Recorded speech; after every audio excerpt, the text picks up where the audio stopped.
Welcome to King Says So, a channel that advocates for one Africa, one land, one Africa, one language, one Africa, one currency, one Africa, one army. I wish to witness Africans all around the world united as one in our lifetime. Enjoy. Shikamo, ladies and gentlemen. Habari yako. It's your boy King053, Mr. Easy Money. We're back at it again with another one. And this time around, I want to speak about Sinawo Tambo. I want to speak about Sinawo Tambo. I've actually never made a video about the national spokesperson of the EFF, Sinawo Tambo. Upon doing my research, a little bit of research, I saw that he was the national chairperson of the student council in the Western Cape, and he grew up in the EFF. You see videos and pictures of him long time ago when he was still a skinny boy, growing up as a young man in the EFF in politics. He's always been a young man who's been involved in politics. But this time around, he was brought into a national program, a national debate on TV, where they were speaking about the song that disturbs white people in South Africa, which basically sings about kill the boer, kill the farmer. And they were still explaining to each other in that debate why that song should not be taken literally. Of course, there was no need to explain it because the Equality Court, has already ruled in the favor of EFF. But anyway, for the sake of debate, Sinawo Tambo got into it deeply to a point where he got my attention. So let's just hear how the media tried to twist words and try to put this thing in a different manner. We're gonna do 4 clips. Be ready for it. It's gonna be fire. Sinawo Tambo is on fire, guys. Let's listen to the first one. Do you think that another inquiry might find that this song does nothing to build unity and actually detracts from the democracy, the achievements of democracy? I don't think so. And I don't think if the legal strategy AfriForum used at the Equality Court is the same strategy they're going to use at the Supreme Court of Appeal, then they're destined to lose. We told them that their lawyer, Oppenheimer, was extremely weak, clumsy, and the worst lawyer that we have ever encountered. They fired him, so we gave them a little bit of advice going forward. But there's no prospect that they are going to win because their legal strategy is based on their own formulated and fabricated individualistic stories of crime in South Africa that they want to purport as genocide or some deliberate act or planned act of murder of people.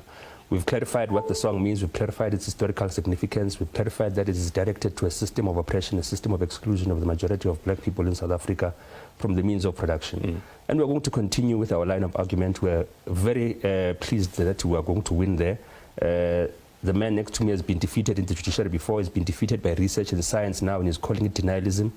We're going to continue to defeat him. And the arrogance of whiteness that science and research, statistics, is just denialism, and he keeps on bringing up names of individuals. The fact that he can even count the number of white people that have died on farms is very telling. We can't count how many, we can't say the names of the 6,200 people who died in South Africa from January to March.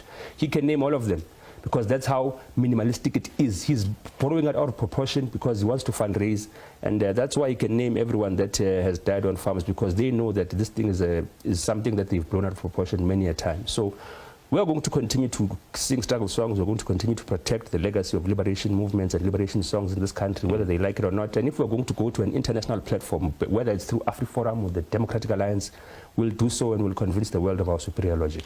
Let me just take it. For those who don't know, the media of South Africa is owned by white capitalists. They are the one who own white capitalists. That's why you will hear in their line of questioning that they are pro-white.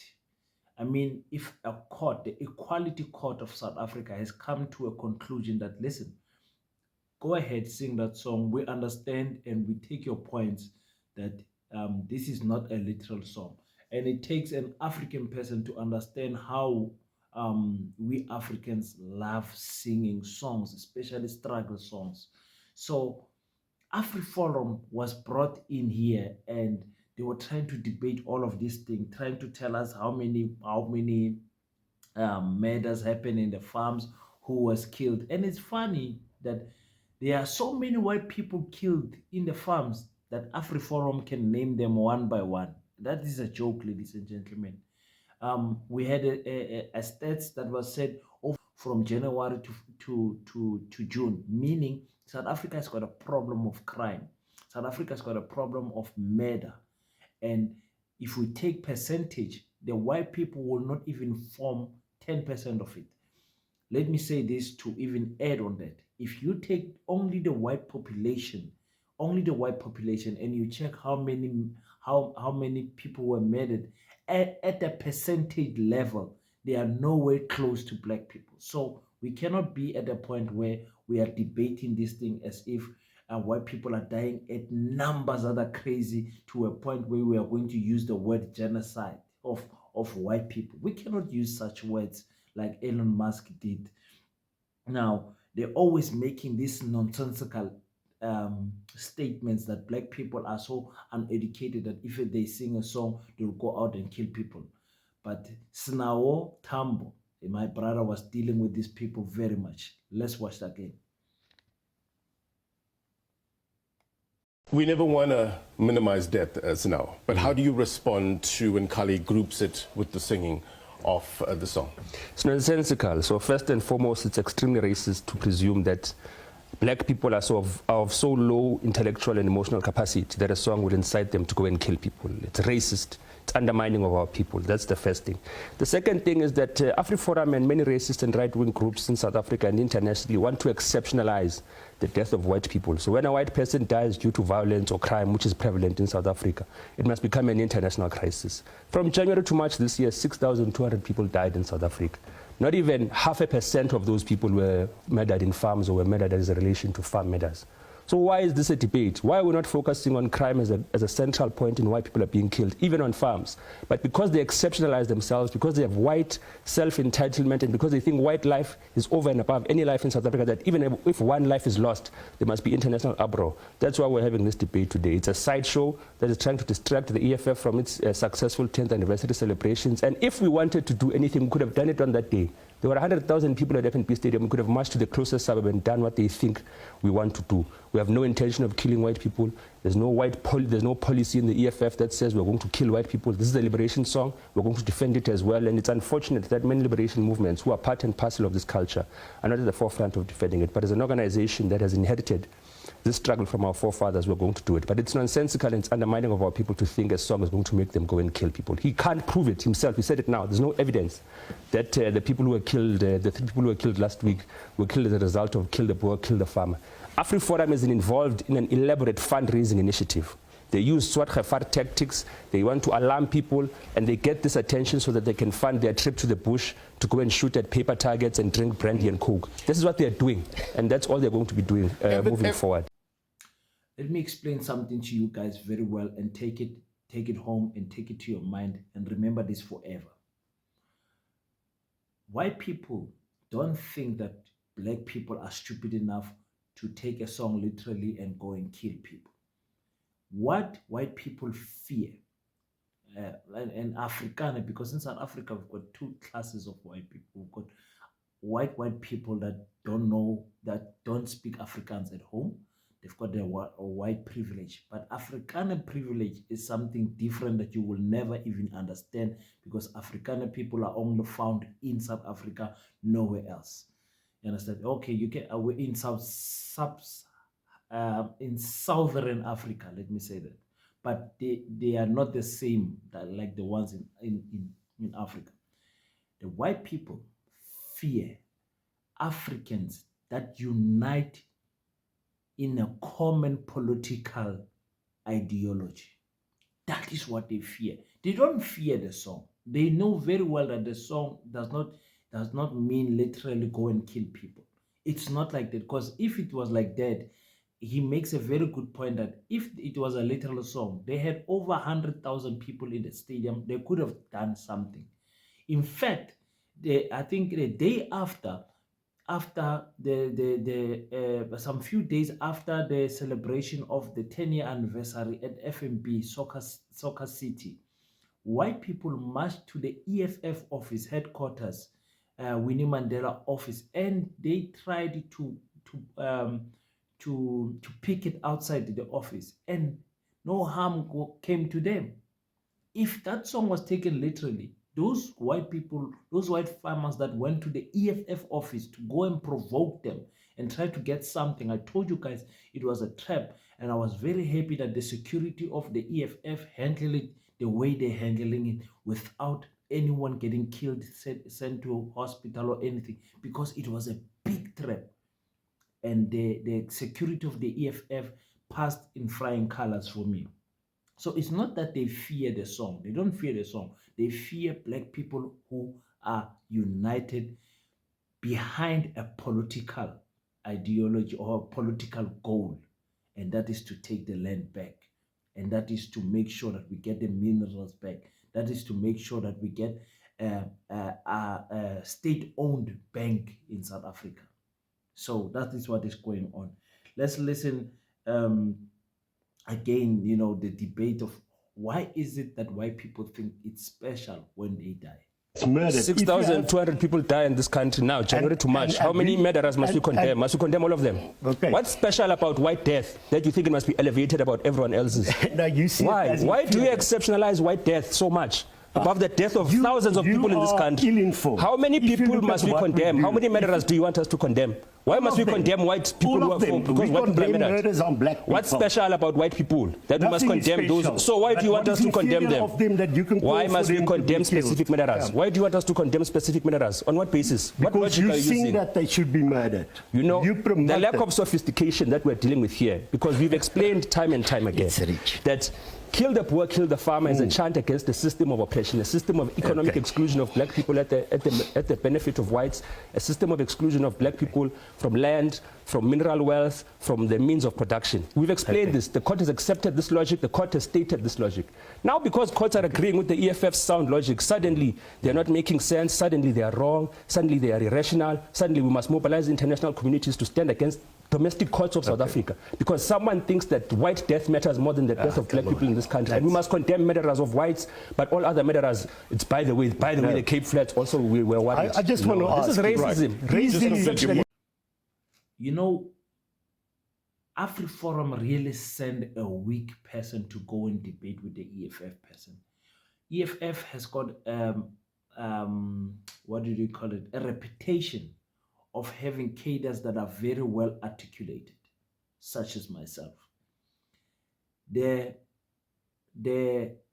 person that, I don't know his name, that AfriForum sent is not he can't debate, because there is points that he can make, that he can bring across and carry the debate. But because Sinawo Tambo is so strong, he's not even giving him a chance to speak. And in not giving him a chance to speak, he's making his point to say, listen, what is so special about white matters? What is the rate? What is the rate? How many people died? Can you answer this? He's giving him questions and questions while he's also making statements of which the AfriForum person cannot defend. And AfriForum, if you ever watch this, and I know some white people are gonna comment nonsense on my comment section. It's okay. Hello guys, nice to see you. As by a lack of yele the iso no money nonsense come scrive of my channel ni as a belief on suk respect and the channel on Max Yeker as your pentvel 8 hal of 8 spreek. Laat respect, what do we say now in Afrikaans? Laat respect die voorste ding wat jy kan doen. Die eerste ding wat kan doen, respect ons, laat ons kan vir jou ook respekteer. Is dit reg so? Yeah, Africans almost ran away there. Anyway, so let's just hear what is the conclusion. What is the way forward after all of this debating? Because I don't know why we're debating on something that was ruled in court. But anyway, we need to debate to educate each other. Same. What's the way forward? Look, I don't think AfriForum has much standing in South African society, and it's laughable for them to think they have a moral authority to lecture us on racism. They are the ones who have been defending the apartheid flag and fighting for it to be thrown high in this country, a flag that has been representative of cruelty and human rights violations in this country since apartheid times. They are the ones who will defend this stem, a song that was sung at Flag Plus when our people were being tortured, who were fighting for the liberation of this country. So there's no moral authority that AfriForum has, but also there's no numerical authority they will ever have to undermine the growth of the EFF, to undermine the influence of the EFF in terms of the public debate in society. There's nothing they can do. So there's no way forward we're going to chart with an aspirant AVB Buremach group that is interested in protecting the rights and the land that was stolen from African people and protecting a minority by stoking up non-existent genocidal calls. They are creating if you can ask him what genocide means now, he can't tell you. He can't give you statistical evidence that links the thing of kill the poor, kill the farmer to the murder of people. So there's no way forward we can chart with an organization that is using Swat Khafar to fundraise. That is what they are doing, and that's how they must be characterized. I like it when Sinawo Tambo, Mr. Tambo said, numerically, AfriForum and Afrikaner people cannot do anything to us Africans in South Africa, because they will never come to a point where they can beat us in a voting system. That is what they feared from the beginning. Before they even released Nelson Mandela, they knew this thing of one man, one vote is not going to work. Why is it not going to work? Because this is the African country. These people, they ruled us in terms of numbers. They know that we are the majority here. Overwhelming majority, over 85% of the people here are Africans. You understand? I think the last time I checked, they were like 8 to 11%. I'm not sure. I'm not going to speculate. But anyway, it is overwhelmingly that they cannot beat us in a voting system. So we should not be fearing people like AfriForum. You know, they of course will have sellouts, black people like Bopenol, the Black Pen, who will take membership and donate every month 100 rand or 150 to such organizations that protect and that want us to use the old apartheid flag. They're saying, listen, let's use the old apartheid flag. It's not a sign of discrimination. But when we sing our old struggle songs, is a sign of discrimination. Can you see what is happening here? They also want to sing the stem. The stem is a song that Afrikaner, the Bulls, were singing when they were lynching and killing us as Africans back in the days. They want those things to be, they consider those things a part of their culture. And I agree, it is part of their culture, but it is part of their culture that traumatized us as Africans, and they don't care. But when we sing this song that is part of our culture, then we are wrong. Can you see how this thing is going? Guys, guys, let's stop playing games, guys. Let's stop playing games. Africans, let's unite. Let me tell you something. Let's unite. I wanted to show you Sinawo Tambo, and I want you to look into the other political parties and look at their national spokespersons, look at their deputy presidents, and look at their, look at who they have and the quality they have in their political party, and be honest with yourself. Be honest with yourself. Is there a political party that is pro-African more than the EFF? And that has the quality in terms of the ranks, the people that are in the EFF. You know, you go to the PA, Patriotic Alliance, you get Gayton Mackenzie. Without Gayton Mackenzie and Kenukunen, who for me is not a politician. He does not speak like a politician, does not move like a politician, is not politically educated, but anyway, he's there. Besides those two, I myself, a person who follows politics, don't know anyone else in the PA. The DA, there is John Steenhuisen, Helen Zille still there, and Mashaba. No, is it Mashaba? Yes, I think he was elected right now as the provincial chairperson of the Gauteng. I wanted to touch on that actually.